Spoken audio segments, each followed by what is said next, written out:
All right, Jess, I am freaking pumped about this. I've been having a lot of conversation leading up to actually doing this episode together. And I'm excited because just based on everything we've discussed, I really think we'll have 2 or 3 episodes that come out of this. Absolutely. When I heard your first episode, your story resonated so much with some of my own. And I think what you're doing is really, really important and really powerful because people need to know that there's other stuff out there to help them heal, not just what they've been taught. Yes, thank you. I'm so excited. And the work that you're doing is incredible. And I can't wait for people to hear your personal story and your expertise, what you're doing. You guys, she's going to do brain spotting on me, and then we're going to come on and share about it. We're going to share my results. Who knows what we're going to discover? Who knows how it'll help you shift. It's incredible. Yeah, and I'll share that process of how it felt and all. I've never done that. So I'm really excited for that. You know, you came into my orbit. Like, this is a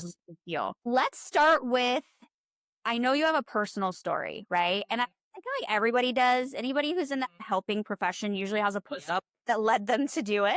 Yep. It's not by accident. Yeah, and I can tell that you're also very much an advocate. And so I'd love to hear, whatever part of your personal story that you think would be powerful for people and what led you to this profession or to doing things the way you are. Specifically? Well, let's start when I first came out of the womb. So this is such a loaded question. So I'm going to try to not ramble too much and try to give the main points in a nutshell, just going by memory. And I have trauma brain, so forgive me. Starting from the beginning, right? Coming out of the womb is a joke, but not a joke, right? So I work a lot with generational trauma, and the generational trauma that I experienced as a child was I had a parent that struggled with addiction. I came from a broken home, and because of nobody's necessary fault or intention, I parentified myself at a young age because children are highly adaptable to chaotic and challenging environments. So that laid the foundation for pretty much my entire life. I was highly perfectionistic, highly overachieving. I remember being in probably second grade, so you're like, 8, 9-ish years old. And if I got a regular A instead of 100%, I would feel this dysregulation and panic in my body. And I just thought that this was normal, right? Children don't understand what's not normal unless they start talking to other people and seeing other people. Well, also it was like something you could control. You were actually younger because my daughter's in 5th grade. Okay. So you were like 7. Yes, a lot of the ages that come up when I do my own processing are 4, 9, 16. So I know that where a lot of those big, inner child wounds were formed. But from the beginning, right, I was codependent as fuck. And codependency is one of my, I think, specialties in how I understand it. And I help other people understand it. But that needing to control the environment. So I lived, most of my childhood my brother's 1.5 years younger than me. So I was a child raising a child, trying to just keep us safe and get us through the day really with as minimal reactivity from my parent as possible. And so what that led to was, lots of toxic relationships. I was constantly people pleasing, people taking advantage of me. And this trickled into my 20s. So then I get to college and I'm not doing college well because I had never learned how to study. I was just naturally, kind of smart or gifted at certain things. And then when your responsibilities change and increase, and I was really getting hit with a lot of perceived failures. It was like just hitting on those wounds of not enoughness over and over again. So then I'm like drinking to numb out and allowing people to be around me that really just sucked all the energy from me. And so one of my other specialties that I work with is narcissism, and looking back and realizing how many narcissistic people were around me and leeching off me. And so my own mental health journey started way too fucking late. I didn't see my first therapist until I was 25, but my body was screaming. Bessel van der Kolk is, a lot of the work that I do is based off of his brilliance of the body keeps the score. And I had autoimmune diseases when I was 8, 10 years old. Then when I remember 19, going to the university, whatever health facility, saying that my body felt like it was on fire all the time. I had such deep, deep pain. So then they just throw medicine at you or diagnose you with fibromyalgia or say that it's all in your head. And so I was really physically and behaviorally exhibiting so much of my trauma. And I felt like no one was fucking getting it. To the point that when I was listening to your story and thinking about gaslighting from a Western medicine perspective, and to let everyone know, I am trained in Western medicine as well as what I do. But I had lost a friend suddenly, and this was coming after a few deaths of other friends and the deaths of some of my grandparents. And so I had lost a person suddenly, and I was maybe 23 or 24. And my autoimmune disorder is supposed to be non-symptomatic in adulthood. And I am probably in the 1% to 3% that are still symptomatic when I am stressed. And so I had symptoms come out he died in the beginning of May and his birthday was at the end. And on his birthday, I woke up with this like goiter in my neck, and I had like lumps and spots all over my legs. And I was terrified because when I was little, I thought I would die if I was symptomatic as an adult. I go to the hospital with my brother, and because we use humor a lot to cope, again, because that's how we learned how to get through our childhood, the doctors were doing all these tests, running all these tests, saying they were going to keep me overnight because I was clearly physically ill. And when we started talking about what had been going on the past month, I talked about my friend, and my brother and I were kind of laughing just at the circumstances and everything going on. Well, I was laughing and crying at the same time. And eventually the resident came back and said that they were actually not keeping me overnight. They were discharging me, and that I should head over to Western Psych, which is our psych hospital, because obviously I was just exhibiting somatic stuff. And that's where I feel like my distrust, if it wasn't already there, of Western medicine and not understanding a whole person, took it and ran with it. Because I was clearly hurting, but I was clearly also physically sick. And I also clearly had a history of an autoimmune disorder that they told me that couldn't be it. Yeah, like it was both, right? They were like, they were having a dance with each other. Like, They were. To feel that and to look at my brother and to feel so unseen when I knew exactly what I was experiencing. That's when I think what's funny is I wound up going back to school to be a nurse because we're trained holistically, right? Mind, body, and spirit, which then led to my psych nurse practitioner, because I don't want people to ever feel how I have felt. Their pain is real. Their experience is real. Their body is just responding to the things that they have lived through. And so that kind of is just there's one pit stop in the story of my mental health journey. I think so many people experience, I in my mid-20s went to go see a doctor because I all of a sudden was exhausted, having severe brain fog and lack of motivation, and I know now that it was probably an Epstein-Barr flare-up, but I didn't obviously know then, right? And he listened to me for 3 minutes, and then he leaned in really close. I remember this like it was yesterday. And he goes, "Are you ready to go on antidepressants?" Mm-hmm. I was just like, I actually got up and left, which was really for me. I went and sat in the car and like cried. But I was just like, I'm not fucking depressed. Like something, obviously some of that flare up probably came from stress and the end of I was ending my college time and there was a lot, but I was feeling physical things. It wasn't just like all in my head or wasn't depressed. Right. I was like so pissed off. Like first of all, you're not even offering tests. You didn't ask me clarifying questions, and you just literally are leaning in and telling me I have to go on an antidepressant.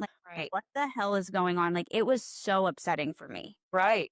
Because then you feel hopeless. Like these are people that you are supposed to trust, right? With your mind and your body and your heart and your spirit and your soul. And you're going to them for expert guidance, and to be told that you are essentially insane and you need to just either take an antidepressant or go to the psych hospital, right? There was just no room for empathy or understanding or seeing me as a whole person ever since I was little. So this is how fucked up my life has been, is that I remember being like 9 or 10 years old and wanting to be a pediatric psychiatrist Why? Because I never wanted people to live through, or kids to live through, what I had lived through and not being seen, heard, and validated. So regardless of where my career took me, it was all a very purposeful walk through all of that. And I'll be 40 this year. So just to put in context, that was in my early 20s. And not that it got worse from there, but it got different from there. Right. Yeah. Yeah. And so I think that we're very much, my life and your life is turning your pain into your passion.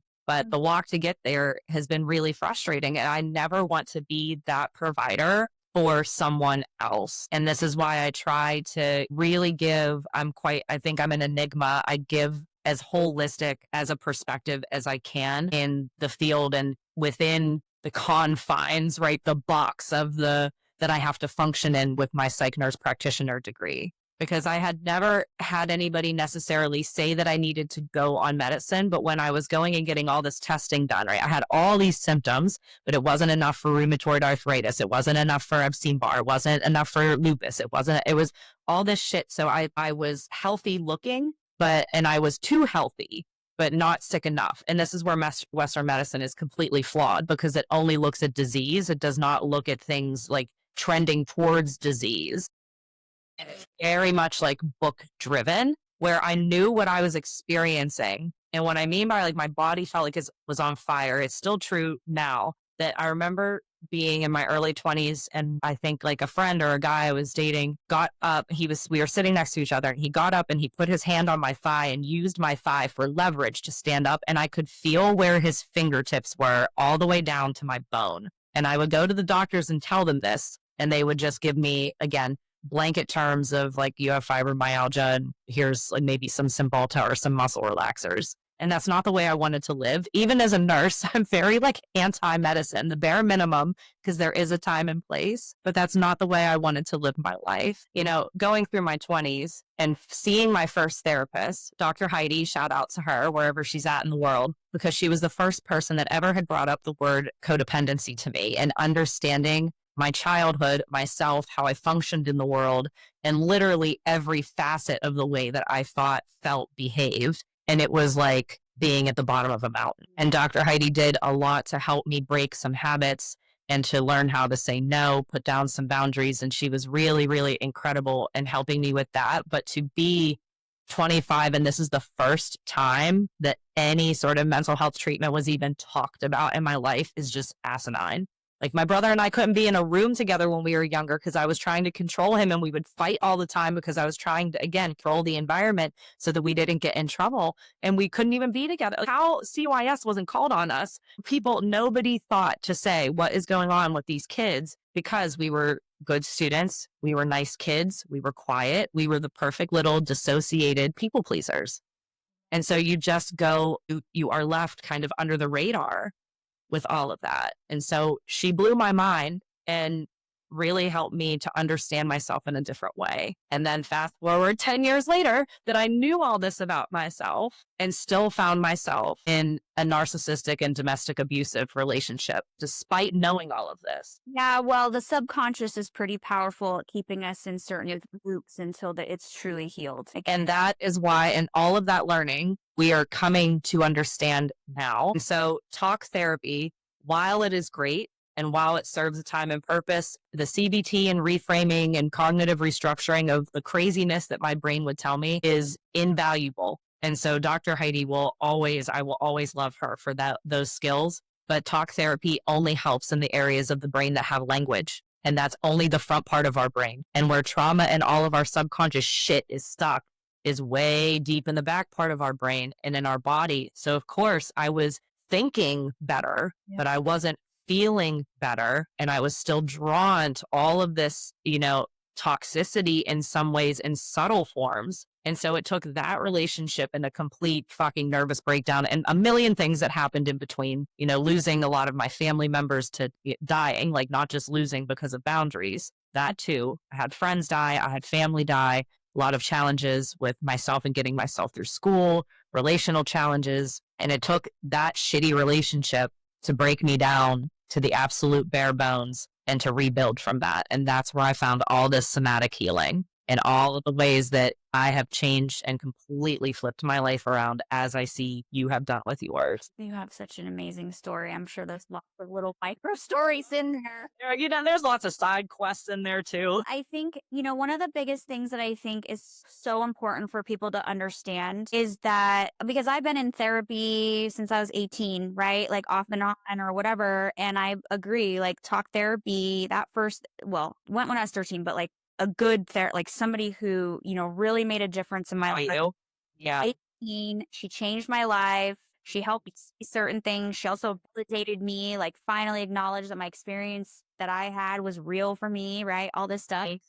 But there were certain things that I would do, like, even though I knew like that's not healthy or I'm like a pretty, well-adjusted person, if you will. I'd be like, why do I keep this? Why do I keep getting myself in this situation? Like, and that's where this subconscious, right? The back of the brain in your body, that's where the deeper work comes in. Absolutely. Doesn't matter how smart you are, how driven you are, how good of a person you are. Like, you have programs, like, and we can rewire them, but we have to do things. It can't just be talking about it. Right. Because sometimes talking actually keeps us stuck.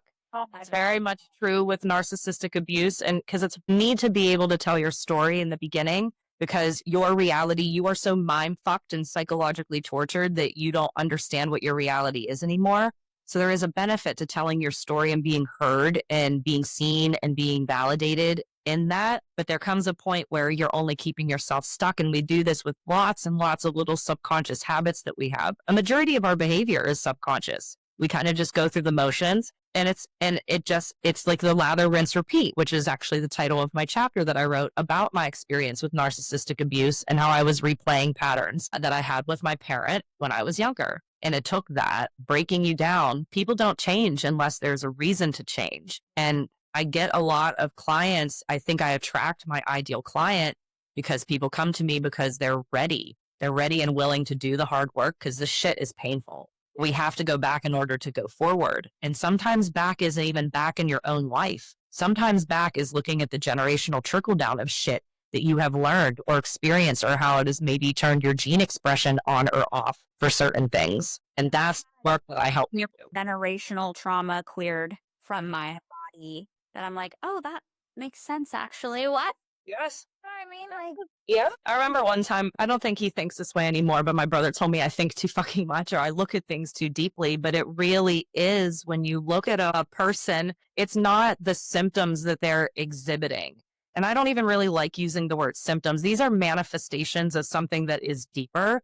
And 9 times out of 10, it is a normal and natural response for their nervous systems. So what I try to do is normalize this for people. I think the most powerful thing that I say to people in my first sessions with them is that there's nothing wrong with them. And I don't know that anyone's ever told them that. And I think that that's so important I use a lot of my own experiences too, to show them that there is hope. Like, I'm still doing the work. yeah. All the stuff that I do and I tell them and that I guide them on and I guide them through is all shit that I do at least pretty much every day, because look at the world we live in right now. Like, we need to be managing our emotions as much as we can because it's constant uncertainty. So if you are feeling anxious, that is normal. Your body's response. Anxiety is a normal response to perceived danger or uncertainty. So I really try to just break it down to the human level with them, and how I mix my own life experiences. There's not a lot of things that I haven't lived through firsthand or have had someone close to me live through, or that I haven't held space for someone who is experiencing that.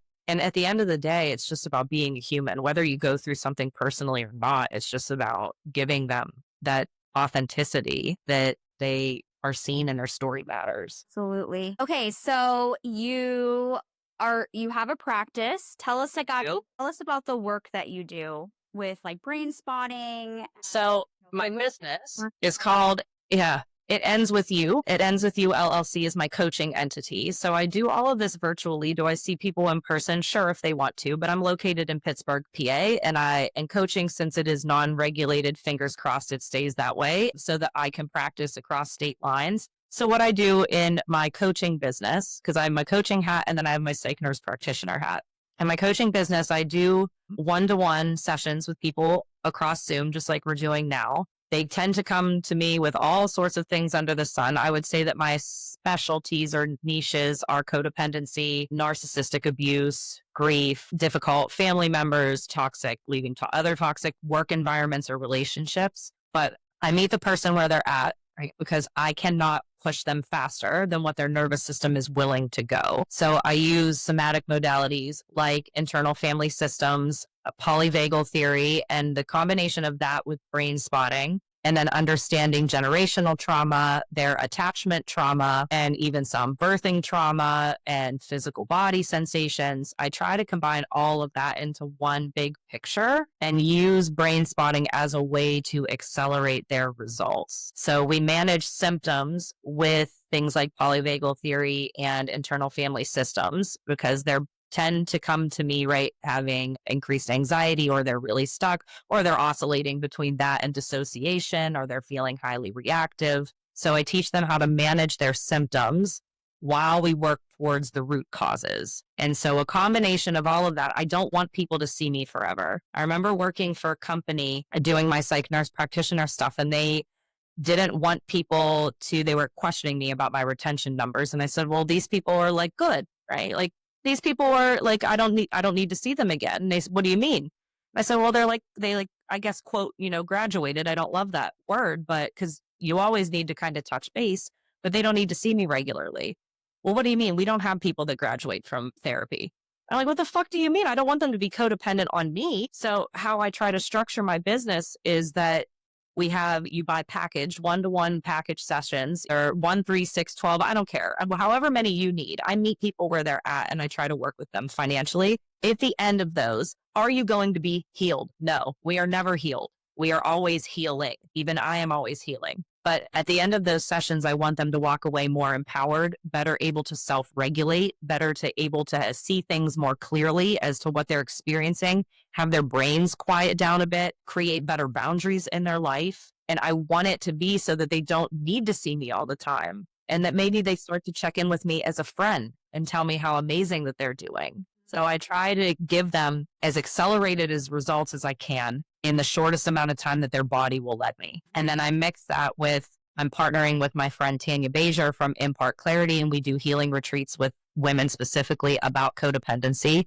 She hosts her own retreats, and we're now starting a free women's group in our respective neighborhoods because at this point in the universe, we feel like we need to be giving back more and doing more than being a one-woman show. I know, is really tough. Yeah. So I'm trying now to just expand and figure out how I can touch more people without just being just me. And our free healing group is going to have, monthly expert speakers on other somatic modalities, music therapy, art therapy, Reiki, Eden energy work, yoga, mindfulness practices. Like, we want to gift this to people because a lot of people, I think, are just learning about the stuff that you and I do. This stuff is relatively new. It is. I mean, social media is starting to expedite the process, but I mean, as a therapist, and I'm trained as a family therapist, so we're probably the most holistic type of therapist. That's my favorite. Yeah. I mean, I didn't learn about any of this stuff, Rox. And or while I was getting in my intern, none of it. It's all been my own personal journey, personal journey of like going down rabbit holes and somebody else and trying to figure out how to heal. Yeah. And really make leaps in my healing, right? I want to go back 1 second to what you said about them saying, we don't have people graduate. Yeah, isn't that ridiculous? I started laughing because I actually recorded a solo episode yesterday, and I said, when you're vetting a therapist, like, ask them their average time. I said, if you have a therapist who has people coming to them for long period, I was like, that's a red flag. That means that a therapist doesn't necessarily come from the orientation of like, I want to get you independent, right? Right. You should not need 10, 20, 30 years with the same, like, it's not. Because I tell them, like, to be fair, in defense of myself, I think some people come back because at this point we're just friends, and it's kind of like we're getting paid to I'm getting paid to hang out with my friends at this point. I've always need tune-ups. Like I've always Absolutely. during major life transitions, Absolutely. like when I was getting married the first time, when I was in grad school, when I got after I had my daughter, when I got Yes. divorced, like there's things there like that you need some extra support or to work through or whatever, right? Well, and just someone to bounce things off of, because I mean, you and I know that if you are like this, if you attract energy and you are a genuine person that people know will hold space for them, I am the emotional support animal for everyone in my life. And so I need to have, like, I see my therapist, Denise, and she's a somatic therapist, a lot of inner child shit that I'm still working through. But I see her like once a month or once every 2 months because I need it. If you do this work, you need to be able to keep doing your own work, especially now when the world is very heavy, that you have to be able to hold space adequately. And when I don't have it, there are days when I wake up and I'm like, I don't know what's going on. Is this grief? Is this my body reliving something? I'm transparent with my clients. I will literally tell them, listen, I don't have it today. So if you don't want to pay to sit here and see me like like trying not to dissociate, like, but what's really cool is when you build a relationship with your clients that is mutually respectful and they see you as a human. I am no expert. I tell them all the time, just because I have a whole bunch of initials after my name doesn't mean shit. It just means I have a lot of debt. Like, I'm no expert on you. I just have tools like any coach. You play a sport, you have a coach that has a knowledge base and a skill set that he or she is trying to bestow onto the players. It's the same thing. I have a knowledge base and a skill set that I'm trying to bestow into people to get them to live independent and happy and move from surviving to thriving. Yeah. Yeah, that's it. Okay, let's talk about, you brought up something in our private conversation, sensory gating. Ooh, sensory gating. Yes. So Talk about that. And what I want to say is like something that I really appreciate is that you're like you manage symptoms and while you're getting to the root and healing things. And I think that that's really important because there's a difference between forever just managing symptoms or managing pain or problems and actually get to the root of things so that it's not a thing in your life anymore for the most part, or even completely gone. Like so, yeah. Right. Like brain spotting is the modality. So for people that don't know what brain spotting is, we'll do a whole session on that. But it's similar to EMDR in that you use eye positioning to unlock where trauma is stored in the deeper parts of your brain and in your body. So this is how I use brain spotting. I will say that loosely saying the word curative. The things that I have brain spot, I don't feel as reactive about or to anymore. So I try to use a combination of that even in my psych nurse practitioner job. And so the concept of sensory gating is something that I use when I prescribe a med, because to be fair, I'm barely prescribing meds at this point because I do a lot of the other coaching stuff more often, but sometimes meds, there is a time and place for them. So the concept of sensory gating it's a naturally dissociative thing that all of our bodies do. So if you're sitting right now, your body is going through lots of processes and doing lots of little things to keep you going that you're not thinking about actively. So if you sat here and I asked you to think about tuning into your belly, listening to see if there's any gurgles, listening to your heart, seeing where your heart rate is at, you're not aware of it all of the time, because the body is only allowing you access to the information that it needs, most importantly, right in that moment. Because if we were aware of every time our heart beated, is that a word? It is now. Every time our heart beat, every time a neuron fired, every time there was oxygen exchange, right, in our body, we would be so flooded with information and sensory information that we would shut down. So dissociation is a really, really powerful survival mechanism. A lot of people are dissociated right now in our society, and it's not a bad thing. But our natural sensory dissociation is so that you're only paying attention to the stuff that you need in that moment. So if you think about, I literally visualize like a whole bunch of little gates in my body. And when I am feeling anxiety, so when my nervous system perceives that there is something dangerous going on around me, because your body has its own memory, it's constantly scanning for cues of safety and danger, then my heart might beat over the gate so that I start to listen to it. I might start to breathe more quickly. So then I'm paying attention to how I might feel like I'm a little stifled or hyperventilating.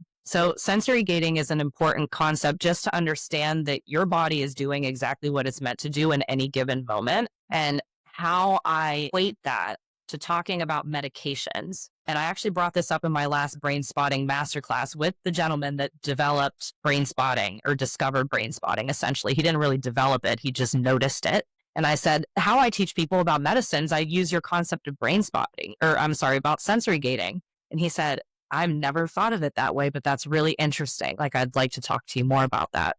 So when we think of an so something like Zoloft, Prozac, Lexapro are the three that I most often use because they're safest. There's really no long-term side effects and they're well tolerated. So SSRIs increase serotonin at the synapse. It doesn't create serotonin. So this whole like your body is deficient of these neurotransmitters, it's not. You just have adaptive responses that may water it down or make it more difficult, right, for the serotonin to activate at the neuron. So when we are blocking receptors, we're creating more serotonin in the synapse so that it can affect things like our mood and our sleep and our sex drive and yada, yada, yada, yada, yada.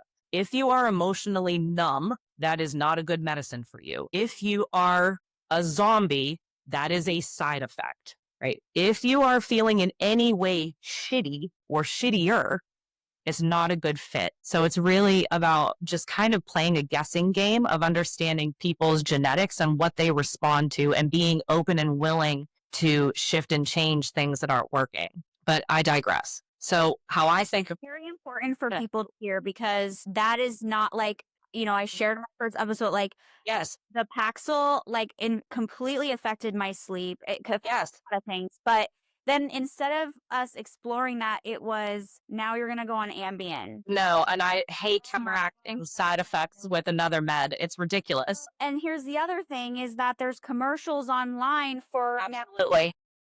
and I'm like, so I think this is very important message. There's a very specific message, it's one message. And I think for a provider to be educating like this is so powerful for people. Thank you. So like, you're not actually supposed to feel numb. Absolutely not. No, when somebody comes to me and I say, do you feel too watered down? Like, do you feel too numbed out? And they say yes. And I'm like, okay, then we got to do so. Because I don't want you to go through life numb.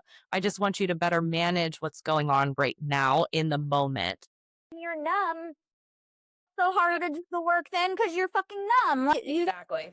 Like, it's like, well, that's why I don't use benzos. Benzos are things like Ativan, Xanax, Valium, Klonopin. I only give them if someone's going on a flight or an international flight, and that's going to help just kind of cut that anxiety if they have had extreme flight anxiety before. Outside of that, I use them for their intended purpose, which is short-term, absolutely low dose and long-acting ones. But in my profile, so we're digressing a bit, but in my profile, I say this straight out. I'm not going to give you anything that numbs your system. I'm not going to give you IR stimulants that will mimic pretty much street drugs because it's only a compound away, some of them. And these are the things that if you're coming to me, you are getting, if appropriate, the lowest dose for the shortest amount of time to reach efficacy without side effects so that we can actually work on the root cause. And if your provider is not providing you, I sit with people for probably 20 minutes to a half hour. If I will do a whole session, because my follow-ups with my Psych NP are only half hours,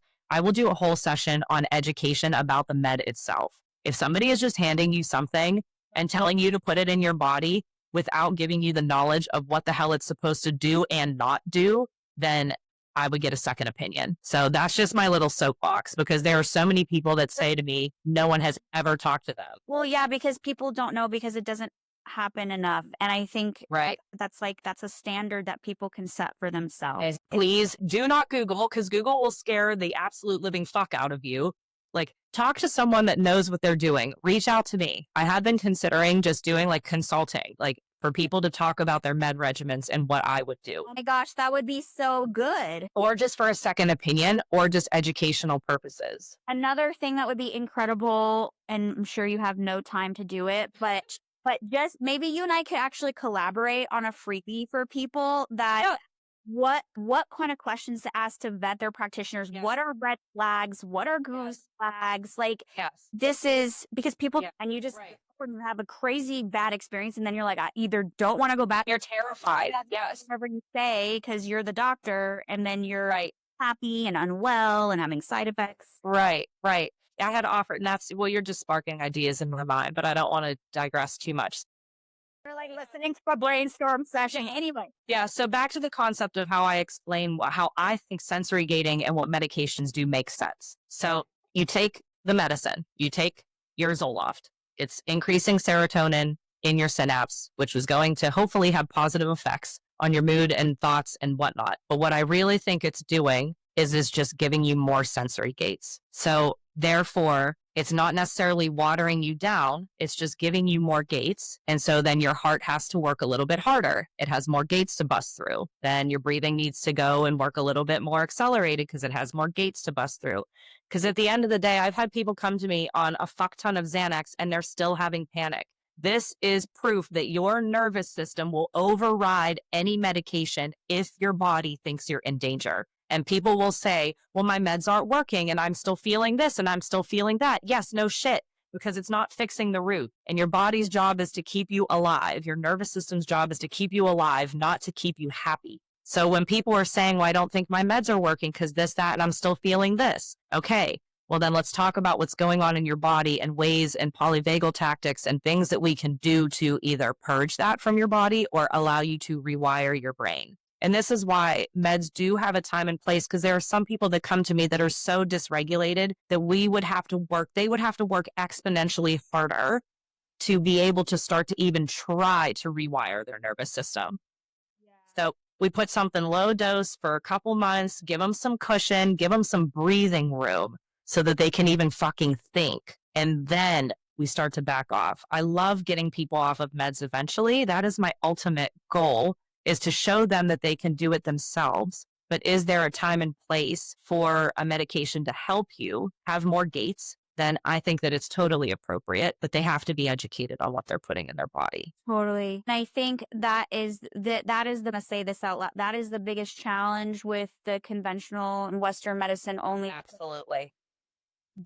Most practitioners are not doing it where it's like, hey, we're going to use this as a bridge. Yes. And here's all the healing. Here's the the root so that this is not problematic anymore. So it's just like, okay, here's the medication and make sure you're seeing it there.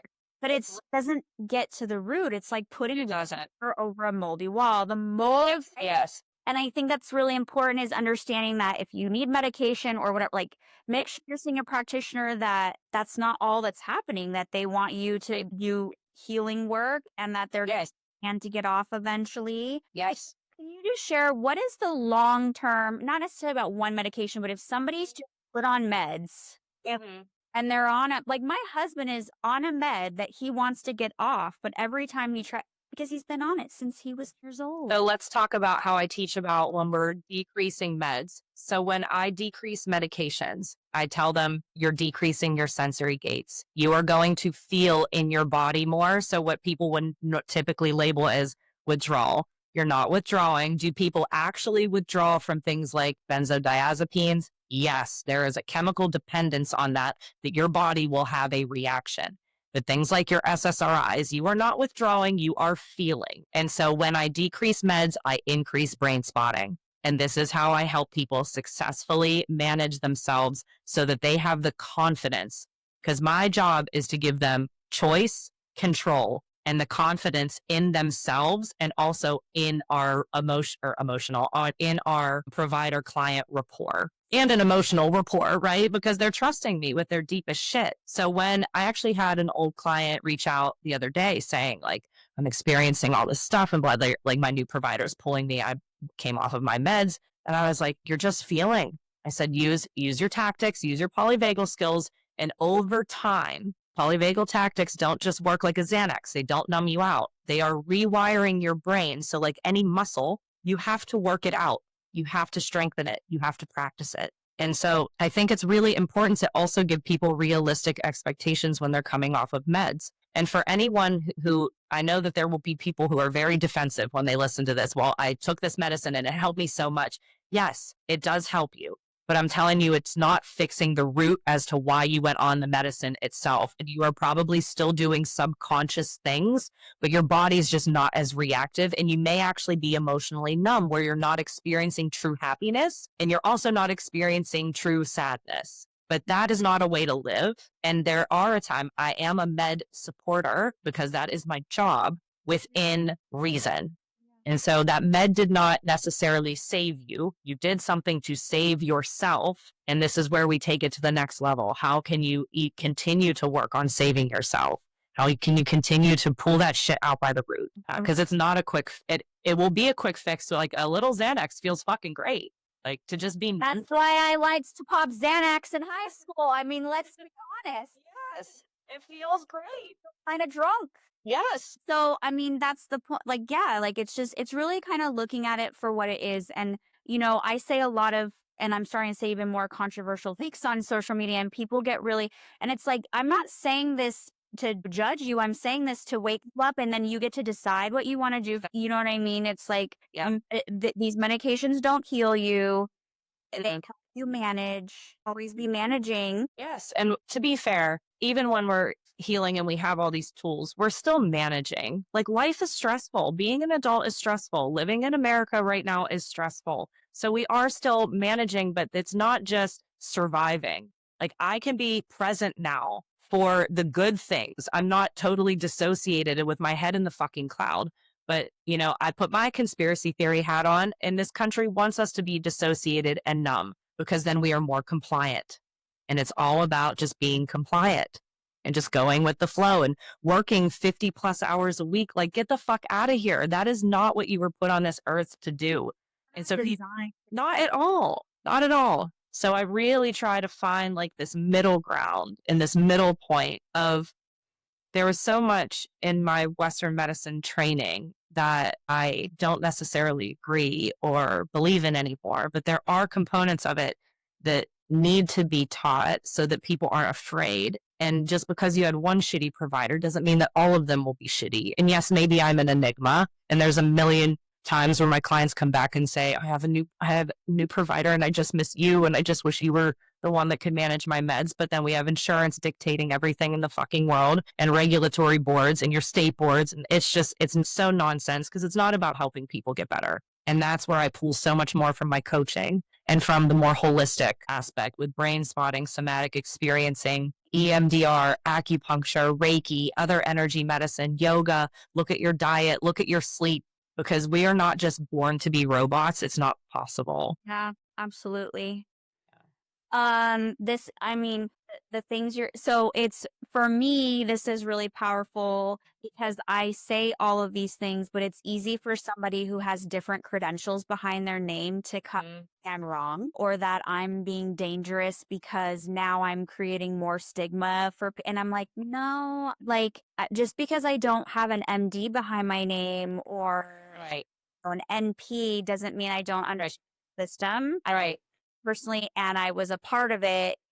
This is why, like, people need the education, so that they can ask the right questions. They need to understand what's going on behind closed doors and all the pressures that therapists and nurse practitioners and other providers have to meet numbers, meet deadlines, keep your retention high, have this, that, and the other fuck all to squeeze you in a box so that you're all functioning the same way. And for any provider out there, regardless of what your credentials are, if you are an outside of the box thinker, like find other people that think like you, because we're out here trying to have sustainable healing and things that people feel empowered to do. Well, and I think that as our world shifts, there's more and more of a space for us. It's a fight, but like we're just getting a little more wiggle room. Yes. You know, by week, month by month, year by year. I mean, I think that was amazing that you said that. And I think that it's really true. I mean, even down to diagnosing, like we were taught, this is what we were taught in grad school. We don't diagnose, but we have to. Yes. Paid. So yes, you need to do no harm as much as possible. And so my personal philosophy, I would put it like, I don't care if somebody would come to me and say, my so-and-so said I have borderline or I have bipolar. I'm like, we're going to do adjustment disorder until absolutely feel like I agree. And most just adjustment disorder. Any kid, Absolutely. Yes. And then there's a piece, a sense of peace in that, right? When someone says, like, I have this, or this is, it explains my behavior, right? Or explains the way that I feel. Well, when I was listening to your testimony, being labeled as bipolar while I'm screaming, listening to your podcast, going, she has fucking trauma. Like, and that's what I tell people when they come to me and they want to know their diagnosis. And what I tell them is like, I'm going to be fair. I don't give a fuck about your diagnosis. I'm going to put something down on paper because to me, everything is trauma and broken attachment. And then I have a lot of people with ADHD and I work under those two umbrellas and I help people understand if the ADHD one applies to them, right? We clean up the trauma first, then that tends to show itself because both things are very real and both things will impact your life and your quality of life and actually shave years off of your life unless you are appropriately treating them. But I don't give a fuck what their diagnosis is. I said, I'm going to listen to what symptoms you have. If I think a medicine is appropriate, we will talk about a medicine to target that receptor that will help with those symptoms. But if people tell me straight off the bat, I ask them in the first 5 minutes I meet them, are you open to meds or no? And if they say no, then I just talk about the coaching shit that I do. Because I have to respect them. I have to respect their wishes and make them feel empowered. Yeah, I have many thoughts. Yes. I really think it's important to, you guys, these labels are like literal checklists made up Yes. by a committee of people. There's Yeah. not a ton of science behind these. There's not a ton. If you went into Based on men as well. yeah, so based on men, and I went into like I have a DSM still, open it, and you could be like All of them. Personality disorder, bipolar, ADHD, and trauma are all intertwined. And then if you see someone with that's coming out of narcissistic abuse, they will have everything. And unless you understand the intricacies of that, you're giving someone and stigmatizing them and giving them a label when really what they're experiencing is a natural response to their environment. well, and it makes it feel like permanent too. Yes. That's the other thing. It's like, even if I looked like I was bipolar at 16 or 15, I think I was 15, which I really don't think I looked like. What teenager doesn't when they don't sleep and their mood fluctuates and they can't focus and they're starting a whole bunch of things and not like it's asinine. I would say most adolescents could be labeled, even without trauma. Significant trauma could be, especially girls, could be like, Yes. Going through your first couple periods, like, oh my gosh, like yes. there's a phase when you're, 8 to 9. My daughter went through it where her emotions, I was like, this doesn't even feel like my kid. So I said to myself, I'm like, this stage during puberty is so significant. They have like a huge influx of before like pre-puberty. Yes. I mean, if I didn't know that, I was just somebody who was like, I need to manage her behavior. Like, you see what I'm saying? I need the compliant child. Yeah. And this is like where those types of things are dangerous because you just it becomes this identity. Like, oh, well, I'm ADD, so da da da da, or I'm bipolar, so da da da da. I have borderline personality disorder. Right. And I'm like, no. You're a person, you're exhibiting manifestations of your shit, generational shit. Yeah. And then you're probably not sleeping. You're probably eating all the trash that our American food is filled with. Like, and I encourage people, like, get a sleep study, go get your labs drawn. How's your thyroid? Have you ever had your hormone levels checked? Because that's not my scope of practice, but it's hard to find other providers that will, when I collaborate with other people in the Western med world, I think that they think I have like fucking 15 heads because of how I talk about people's responses and I normalize it. Like, well, of course she's responding this way. And of course this is happening. But it just feels isolating in a way, but I know that we're out there. I know that there are other people that think and feel the way that you and I do. It's just sometimes hard to find them because you feel like I've almost gaslight myself. Right? Like, am I crazy? Like, am I looking too deep? But no, I trust what I do and I get results. And I get results because I see people for who they are and I trust them and I put the power in them to do their own healing. I am just literally I like tap their butt.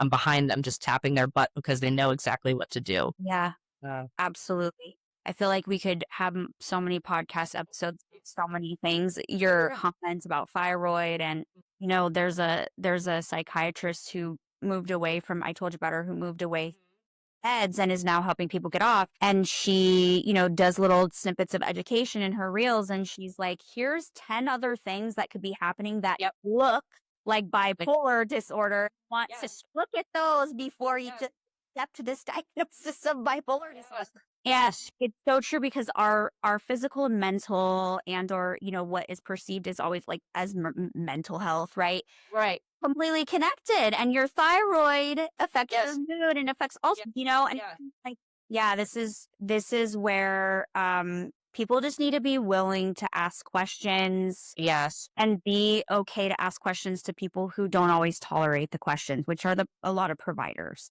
Absolutely. And just keep searching, because there is someone out there. I say about any provider. And I also say that I am not for everyone. I am blunt. And while I am warm, I'm going to tell you what the fuck you're doing to keep stuck in your own cycles. I'm going to give you the things that you need in order to get unstuck. And some people are not ready for that. And some people don't like that. And that's fine. Go find another coach that knows what the hell she's doing. You have to find what fits you, just like when you go shoe shopping. You got to try on a few. I've had a few acupuncturists. I've had a few Reiki providers. I've some that's kind of shitty. I've had some that I didn't feel anything. And then I have some that I'm like, this is some next level witchery, that you just have to find what works for you and someone to actually listen. You do. You have to.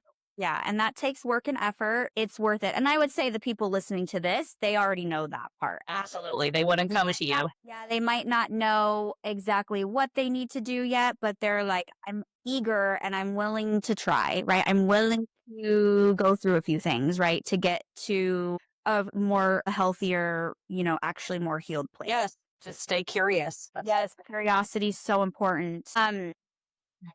Okay, so I want you to just go into brain spotting a little more, because I had an idea while you were talking. We are going to record, as long as you're okay with it, we're going to record my session, and it's going to be a podcast. What do you think? That is totally up to you. I will say I felt a little flush for putting the Barbie head doll back on the Barbie. I felt a little flush, a little anxious, because I was like, oh shit, like, I'll be put on display here, and her heels will be. Well, as long as you're okay with it. And obviously it's going to be really vulnerable for me too, because who knows what we're going to talk about, or what's going to come up. And exactly. I know there's a lot of stuff in there that I still. Always stuff.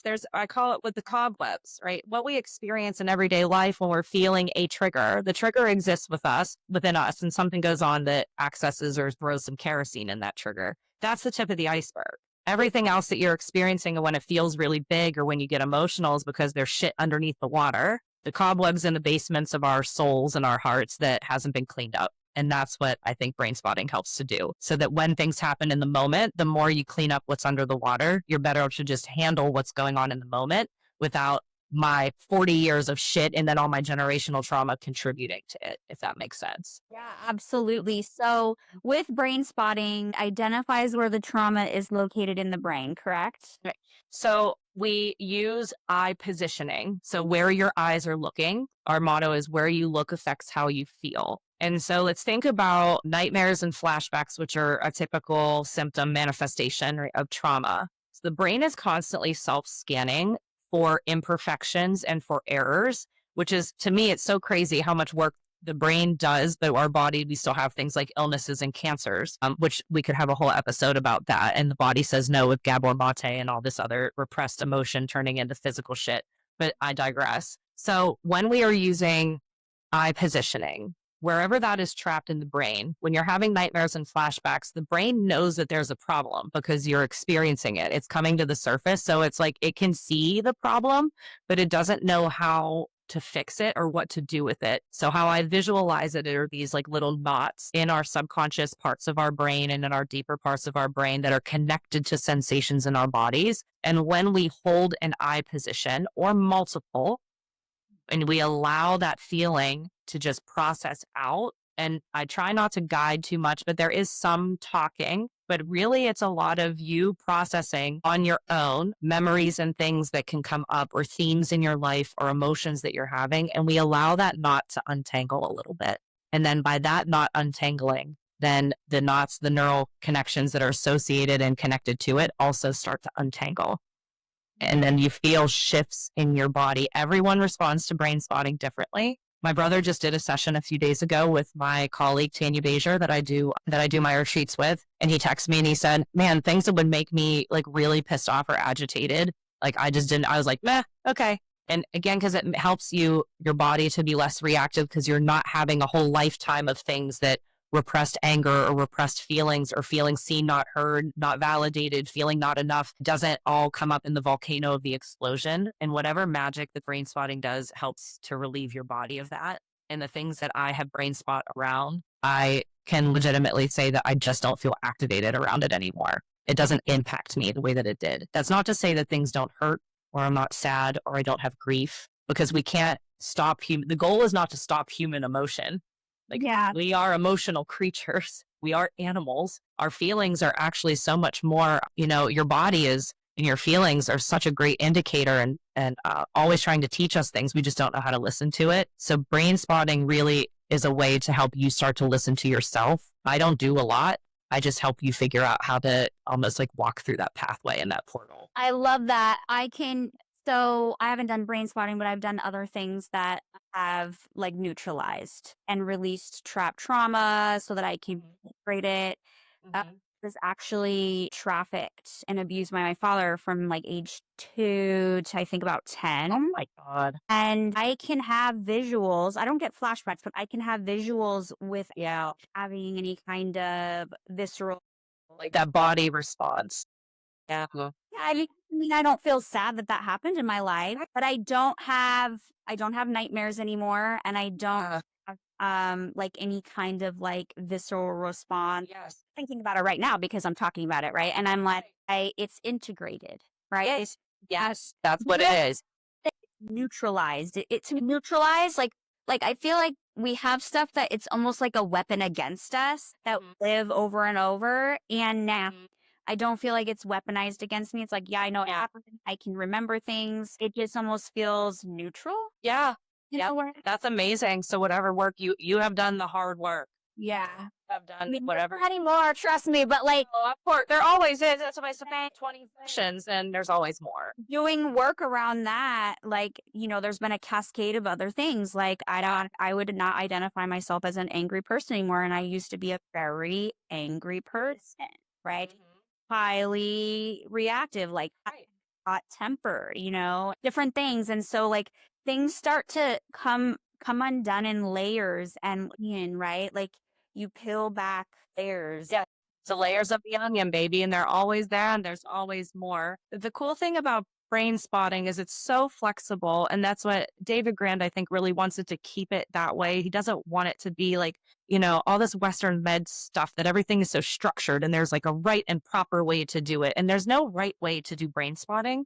And we can use it for dreams. We can use it for expansion, like good, positive, happy brain. How do you want to expand on things in your life when you see yourself living your happiest life? You could do it for physical pain, for panic attacks, it really is so versatile. And I just think it's the most incredible. Whatever you did sounds amazing too. And because obviously you can see. Yeah, I'm going to tell you because you'd probably be super into it. It's called belief code, body code, emotion code, but specifically belief code really gets in there and like, Yeah. It actually completely changed my husband's life. Like we both have a lot of trauma, and for my daughter, even it has. Yeah. Yes. And that's where the inspiration. So this all comes full circle because that's the inspiration for the title of my business. Is it didn't start with you. We have a lot of generational trauma influencing what we do, right? But it ends with you, and you're ending generational trauma for your child so that she has a fucking chance to just make it through on her own experiences without all this loadedness. Yes, 1,000%. So good on you. And this is why, right, when you start doing this work, you attract like energy. So I'm never surprised about the people that I do podcasts with or come across because we're all in some interconnected human, network. Yes. I think is right. Yes. So I'm so excited to do the brain spotting and that you're like open down to do it where we'll make it an episode. I think that will be really powerful for people because I also think sometimes people are scared Yes. to heal because they're like, what else is going to come up? Like, so I'll tell you guys, I didn't know. I thought that I had a really good memory. Like, I thought, like, I'm very not dissociated, like, for the most part. Like, I actually couldn't be dissociated to keep myself and my siblings safe Right. growing up. But clearly I did because I did not know that it came up after layers and layers of other stuff. I Right. kind of had this feeling that there was something in regards to maybe sexual abuse or, The body always knows. but I didn't have any memories. But Right. I have always had nightmares Yeah. of not like specific person, but like not being able to get away, of being overpowered a lot of times by more than one person. And so I was like, that's how I knew that there was something there. Right. And I always was like, is it no way? My dad, no way, no way. And then about a year ago, I had a somatic experience when I was getting some PT. And and the reason why I'm sharing this with you guys is because I want you to understand that your body, at least from my perspective, your body will share with you and your subconscious will share what you're ready. Exactly. I was just going to say that. I tell people it's the hierarchy. Do not be afraid. Your body will only go as safe as it feels. And you're going to, like, I've worked with people who have had sexual abuse, and I knew that based on things that they shared when I first met them in their intake that didn't come out in brain spotting for 2 years. Right. And it's not that other shit didn't come out. It very much did, but the body wasn't ready to go there. Your body is not going to do something to you No. that it might feel overwhelming a little bit, but like your body is so intuitive. You're so powerful. My body waited until I had enough skills and enough resilience and bandwidth, and that I was healed on other areas enough that this wasn't going to break me when I went there. the like real memories that like, holy shit, my dad, like, I mean, I think it is, but like for me, like, what the fuck? And so it was when I was ready. And so it came out through I'm very gut instinct. I'm very like a knowing. That's like my gifting is just this. Yeah. And so my PT person had my wrists, was pulling against like to strengthen here. And I instant like flood, like I've been in this position before where I these are my wrists and my eyes. And then a lot came from that and unfolded. And then over time, as I was like getting this healing, then I had some visuals that confirmed. But it was like my body gave me what I needed bit by bit.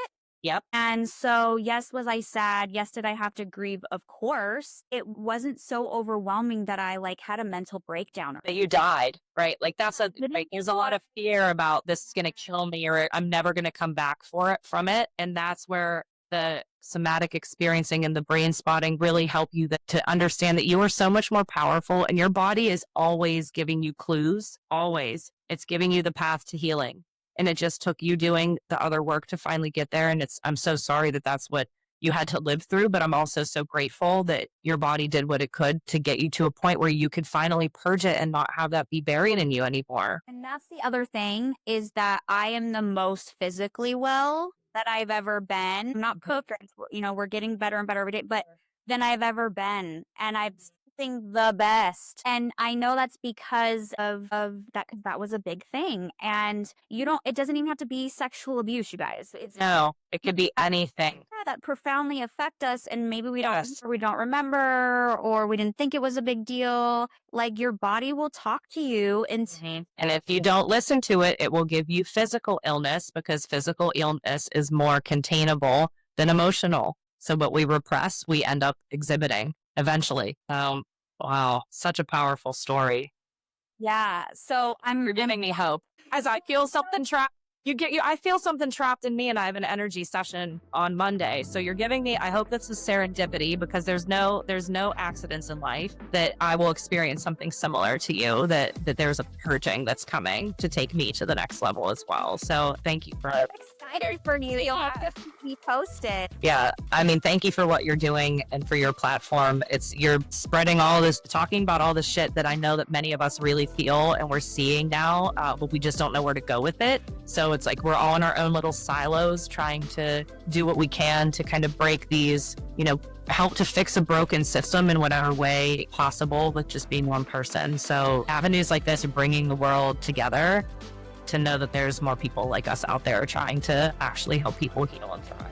Yes, absolutely. Okay, cool. So stay tuned, everyone. Stay tuned, everyone. To come back to the session. Thank you so much for having me today. If anyone has any questions, please feel free to reach out to any of my platforms. I'm always here for consultation or a friend or just another, somebody to bounce ideas off of. I'm obviously very personable. Absolutely. And you guys check the show, whether you're watching on YouTube or whatever platform you're listening on, all of her links will be in. So check the show notes so you can easily find her, and we'll see you guys in the next. See you next time.